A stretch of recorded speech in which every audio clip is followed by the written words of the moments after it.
What is up, people? Welcome back to Blue Chip Prospect for another video. Today is the day. We are going to do a mock draft. We are going to do a top 16 mock draft, no trade, no nothing, and by the end of the playoff we'll do another mock draft, but a top 32, maybe as a podcast, maybe as a video, I don't know yet, it doesn't matter. But anyway, let's get this thing started right away. And at number 1, obviously San Jose are going to pick Macklin Celebrini. There's no surprise there. He's obviously the best player in the draft and by a significant margin, and the stats kind of support that. He's a great shooter, he's a great passer, he's a great handler, he's a great skater, he's a great everything. So considering the fact that San Jose kind of need prospect everywhere in this prospect pool, whether it's at center, on the wing, at defense, well, it's great to use that number 1 pick on a center man who's going to be able to man that first line in the future. So it's a fantastic pick for them. Good job, San Jose. Let's jump to number 2. And at number 2, this is where stuff starts getting complicated right away, and I think Chicago are going to go with Cayden Lindstrom. Let me explain myself. I know like there's a giant tier from number 2 to number 12 or 13, and obviously there's some player that stands out like Levshunov and Cayden Lindstrom and Ivan Demidov for all different reasons, and I think they will consider all those players. But the thing is, they need defense and they need size in their top 6. The crazy high talent player, they already have it with Bedard, and their top 6 is pretty small. So if you have the chance to add a player who can skate as well as any player in your organization and bring toughness, bring grit, bring strength, bring size, bring goal scoring, bring play in the slot or around the crease, I think you just do it. It's not like Lindstrom is a no skill big guy. He's a plenty of skill big guy with great skating. So I think it's the right opportunity to add a centerman in your top 6 that's 6'4", 216 pounds, that can play with your best player, skate with your best player. He makes a ton of sense for me in Chicago, so I think Chicago goes with Cayden Lindstrom. And at number 3, I see the Anaheim Ducks picking Artyom Levshunov for obvious reasons. There's a reason why most mock drafts have Levshunov going to the Ducks, is because they traded Drysdale for Gauthier, and now by picking Levshunov they get to have Gauthier and Levshunov and completely forget about Drysdale and complete their top 4. Now every time they put a defensive pair on the ice, they're gonna have a high-end or elite puck-moving defenseman on the ice, whether it's Zellweger, whether it's Mintyukov, whether it's Levshunov, and they're all players who can defend, they're all players who can skate well, all players who can move in transition, who can move the puck in the offensive zone, that can go up and down from the offensive blue line and create plays all over the ice. So obviously it would be just probably the best defensive core in the NHL. I think they jump on that occasion, even though Demidov is still available. If you get the chance to have a player that's projected as a number 1 defenseman, you just take them over the winger, in my opinion. But obviously they could go with Demidov, but I think Levshunov makes just too much sense for them, and they're gonna pick him.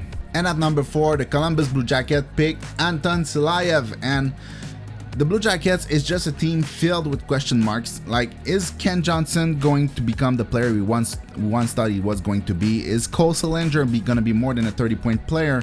Is Johnny Gaudreau going to come back to the player he once was? Is Patrick Laine going to come back to the NHL at all? Is Marchenko going to keep getting better? Is Chinakov going to keep getting better? If the answer is yes to most of this, then they don't need offense more than they already do. They already have Fantilli that they picked last year. So I think that the fact that they have David Jiricek on the right side, they could pick Anton Silayev, and that would be a scary pair in the NHL. On both sides, you have a guy, on the left side, you have a guy that can skate like the wind, that's 6'7", that can defend at an elite level. And on the other side, you have a guy that's 6'3", that skates well, not great but well, that can play a lot more on the offensive side but still defends with physicality, very engaged everywhere on the ice. So I think it would be the most disruptive and one of the best pair in the NHL. So if you have the chance to build that for your team, like, that's a crazy first pair to have. So, and then you have a guy like Zach Werenski who can man your first power play. I mean, what else do you want? That's a crazy defense. So I think it's the right pick, Anton Silayev at number 4. And at number 5, with a big smile on their face, the Montreal Canadiens, they run to the stage and they select Ivan Demidov. And I feel like this is a best case scenario or dream-like scenario for them. I'm not sure how likely it is for Ivan Demidov to drop to number 5, but at the same time, everything that I've said before, I feel like it makes a lot of sense. At least it makes a lot of sense to me. for them, like I said, it's a dreamlike scenario. They already picked Reinbacher at number 5 last year, so they're already loading that right shot defenseman. They already loaded on the left side of the defense, so what they need is highly skilled player, and Demidov is exactly that. He's not big at 5'11". I know they want to add size to their top 6, but at that point they can't pass on that. They can't pass on Demidov for Iginla because Iginla is a bit better on the forechecking, you know. It doesn't make sense at that point, so they just pick Ivan Demidov and hope and pray that whatever he does in the MHL translate to the NHL. And at number 6, the Utah whatever, they get to pick my boy Sam Dickinson, and to this day he's still my number 1 defenseman on my list. I haven't changed it. I don't have Levshunov as my first defenseman. I don't have Zeev Buium as my first defenseman. It might change when I release it, but for now he's the one player I truly believe has everything in his game to become a high tier number 1 defenseman in the NHL. From the smarts, from the skating, from the way he plays, from the way he defends, from physicality and his size, everything. He has everything that you would want in a toolkit for a future number 1 defenseman. And it's not like Utah are loaded at defense. All they have as a high-end prospect is pretty much Simashev at that point. And it's not like he had a great season. He had an okay season. I'm still a firm believer in Simashev. I was probably one of the highest on him last year, and I still am. But to have a 1-2 punch of Dickinson and Simashev, you had 2 big guys who skates like the wind, who can defend like with the best of them, and Dickinson, you can add a ton of offense, and he plays for London Knights. So you get a team that can take a player which is great and make him excellent. So you get everything to have a future star number 1 defenseman. So great pick for Utah. And at number 7, the Ottawa Senators, they run to the stage and they select Zayne Parekh because not only is he probably the best player available at that point or close to be, he's also a perfect fit for them because on the left side they are loaded. They have Thomas Chabot, Yakemchuk, and Jake Sanderson, but on the right side they have basically nothing outside of Artyom Zub. And at the forward position, they already have a lot of great players, so I'm not sure this is where they want to spend a top 6 pick or a top 7 pick right now. So I feel like Zayne Parekh is the type of player that you will be able in the future to pair with a guy like Jake Sanderson, who can kind of compensate for the mistake that Parekh will do, but Parekh will be the player who will be able to man that first power play and create so much offense from the back end. And just like the Ducks, they will be able to have a pair every time on the ice that can move the puck forward, that can transition the puck, and can create all kinds of offense once they settle in the offensive zone. So just a fantastic pick. The guy is breaking records in offensively. So I mean, if you get to pick that at number 7, you jump on that occasion and you just do it. And at number 8, the Seattle Kraken, they select Zeev Buium because they kind of have to. They selected forwards with every high-end pick that they had, like Matty Beniers and Shane Wright, and I think the only defenseman they selected in the top 2 rounds was Ryker Evans, who was a great pick. So I think they get the chance to add a top 10 type of talent at defense right now, and that's Zeev Buium, a guy who can defend, a guy who can play offensively, a guy who's breaking record in the NCAA. He's been on the map for a very long time right now. He's excelled everywhere that he's been. I feel like it's a fantastic pick for them. I mean, this top 10 is loaded. So everybody who's picking top 10, top 11, top 12, they're all getting a great player, and maybe even further. We'll see in the mock draft. But there's just great players everywhere, but I feel like Zeev Buium really fits what the Seattle Kraken need. And at number 9, the Calgary Flames, they select their boy Tij Iginla, and is it the best pick for the future of the organization? I'm not sure about it. I would prefer a guy like Berkly Catton or a guy like even maybe Cole Eiserman to a certain extent, but I get it, and I feel like they can't pass on that name. His father, Jarome Iginla, is a legend in Calgary, so it's more a pick from the heart, a pick for the fans, than it is a pick from the head and the future of the organization.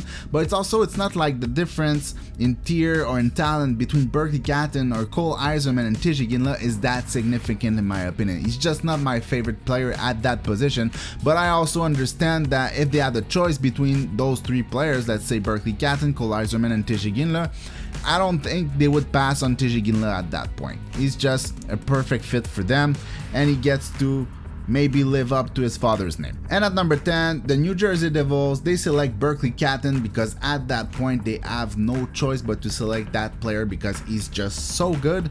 But what the hell are they doing there in the top 10 anyway? That team is already so loaded everywhere, and then they get to add a player like Berkly Catton. Yes, he's not the strongest, he's not the biggest, but the guy skates like the wind, the guy works like a horse even though he's not strong like a horse. The guy is a great shooter, he's a great passer, he's a driver in every situation, he forechecks, he backchecks, he plays hard on every single shift. What else do you want from a player? You want size, but he doesn't have it. He doesn't have size to offer, but outside of that, he's really good at everything, and I feel like this is such an incredible pick in the top 10. You just can't pass on it. That's it. New Jersey Devils, Berkly Catton, fantastic pick. And at number 11, the Buffalo Sabres, they select Carter Yakemchuk, and I feel it's such a great fit for the organization because they've picked so high for so long, like for 5 decades they've been picking in the top 10. So they are loaded everywhere. Like the left side of the defense is completely loaded, and the front is loaded also, and they have players falling to them like Zach Benson at number 13 last year, so I don't feel like they need any player up front right now. And on the right side of the defense, they have Samuelson, and that's basically where it stops. So at that point, maybe adding a player like Carter Yakemchuk, who's 6'3", who skates well, not great, but he skates well, is offensively minded, but also has the potential to be great defensively. I feel it's such like a great pick and a great fit for them that they can't pass on that opportunity. And at number 12, the Philadelphia Flyers, they go to the stage and they select Konsta Helenius, and pre-lottery, I made a mock draft and I gave them a defenseman, and everybody from Philly came to me and said, we need playmakers, and so I give you a playmaker and one of the best in the draft, because at that point there's still players like Cole Eiserman who were available, who's a elite goal scorer, but you said you wanted playmaker, so I give you a playmaker, and it's one of the best in the draft. The guy is really good. He's a play driver in every sense of the word. He's a good skater. He's not the biggest, but he plays against men, and he's been producing in the Liga, which is like the most boring and the most defensively minded league you can play in and you can watch, and he's been producing at the same clip as players like Patrick Laine or something like that. So overall, just a really good pick and a really good player that's gonna fit the organization. So fantastic pick. And at number 13, the Minnesota Wild, a little bit from the left field, they go for Michael Hage, who is probably the only center man left on the board that has some size, that has some speed, that has the potential to be a top 6 player. Obviously, they have different options there. They could have gone for a defenseman like Adam Jiricek or Charlie Elick or E.G. Amry or Brunicky, but I feel like they are a little bit of a reach. Or they could have gone with a player like Cole Eiserman, who's a pure goal scorer, but I feel like the potential to add a guy that could play in your top 6 as a centerman, push Rossi to the wing a little bit, and the guy that is 6'1", 190 pounds, has good hands, good speed, good shot, good playmaker. Missed a year of development last year, so we don't exactly know what he's gonna be, but he had a great year in the USHL, so I feel like the potential is high, and it's a great pick at number 13, and it fits a little bit the need of the Minnesota Wild overall. And at number 14, the San Jose Sharks cannot believe their eyes, and they run to the stage and they select Cole Eiserman. Obviously, being the San Jose Shark, a team that needs everything everywhere, they can just say, well, defense will wait till next year, since they'll probably be in the top 5 next year again and select the best defenseman from next year's draft. But when you have a guy of Cole Eiserman's talent that drops to you and you don't really have needs because your needs are everywhere, you can just select him and be happy about it. And then you have 2 guys that were projected to be number 1 and number 2 before the season started, and you get a prolific goal scorer in your organization for free at number 14. Thank you, Pittsburgh. And at number 15, the Detroit Red Wings go to the stage and they surprise everyone with Beckett Sennecke. Everybody thought they would go with Michael Nygaard, another player can make small play, go to the middle, hard shot on net, puts his head down and go to work every day.